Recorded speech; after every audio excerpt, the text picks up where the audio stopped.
नमस्कार दोस्तों, आज बताने वाला हूँ सेक्शन 43BH MSME की जब आप पेमेंट करनी होती है 45 डेज़ के अंदर, तो कैसे आप 45 डेज़ के लिए यहाँ पे अग्रीमेंट बना सकते हैं। क्योंकि जैसे कि आप सभी जानते हैं MSME, अगर आपने MSME से परचेज़ किया है सेक्शन 43BH के अकॉर्डिंग आपको पेमेंट करनी होगी।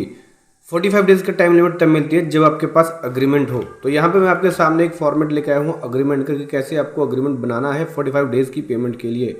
तो चलिए डिटेल में समझेंगे, बहुत कुछ सीखने को मिलेगा, बहुत कुछ समझने को मिलेगा। उससे पहले बताना चाहूँगा, जो भी भाई बंधु मेरे चैनल पे पहली बार है, इस वीडियो को पहली बार देख रहे हैं, जिन्होंने अभी तक सब्सक्राइब नहीं किया, सब्सक्राइब कर लीजिए, साथ ही साथ बेल आइकन पे भी क्लिक कर लीजिए ताकि इस तरह का कंटेंट आपको मिलता रहे। सो दोस्तों देखो, ये है MSME का फॉर्मेट जहाँ पे आपको बनाना होगा डिटेल्स अग्रीमेंट की, जहाँ पे आपको 45 डेज़ की पेमेंट की टाइम लिमिट मिल जाएगी। अग्रीमेंट नहीं हो तो 15 दिन के अंदर ही आपको, अगर आप कोई परचेज़ करते हो और आपका अगर ऑडिट होता है तो उस केस में 15 दिन में ही पेमेंट करनी होगी, और अग्रीमेंट है तो 45 डेज़ की टाइम लिमिट मिल जाएगी आपको। उसके लिए आपके पास एक प्रॉपर अग्रीमेंट होना चाहिए, ठीक है। सो दोस्तों देखो, यहाँ पे सबसे पहले स्टार्टिंग में आती है कंपनी की डिटेल, उसका एड्रेस। अगर किसी पर्सन को आप हाईलाइट कर रहे हो तो पर्सन का नाम आ गया, नहीं कर रहे हो तो खाली एड्रेस भी लिख के छोड़ सकते हो।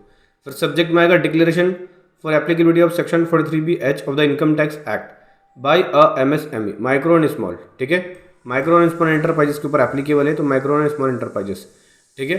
फिर यहाँ पे डिटेल आ गई with respect to subject mention above we hereby declare and confirm the following. ये फॉलोइंग चीज़ें कंफर्म करेंगे: अपना Udyog Aadhaar number, type of unit, manufacture है, ये सर्विस प्रोवाइडर है, क्योंकि मैन्युफैक्चर और सर्विस प्रोवाइडर के ऊपर ही ये सेक्शन 43BH एप्लीकेबल होगा।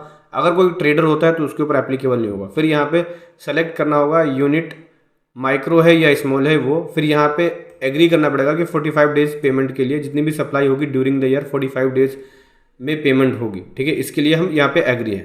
फिर यहाँ पे लिखना होगा आई। फिर सप्लायर का नाम यहाँ पे डिटेल आएगा कि MSME कंपनी के बिहाफ पे यहाँ पे मैं एक्नॉलेज करता हूँ 45 डेज़ की पेमेंट टर्म्स को, ठीक है, जो भी परचेज होगी ड्यूरिंग द ईयर या during the physical year, during the financial year. Financial year को भी आप यहाँ पे हाईलाइट कर सकते हैं।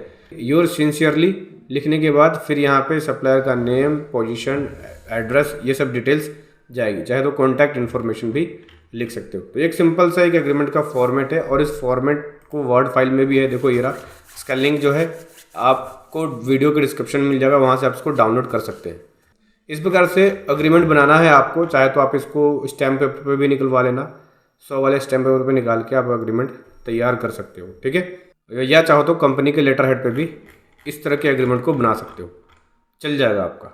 इस प्रकार से आपको अग्रीमेंट बनाना है 45 डेज़ की पेमेंट के लिए। वीडियो कैसी लगी ज़रूर बताएं। Thank you so much. जय हिंद, वंदे मातरम।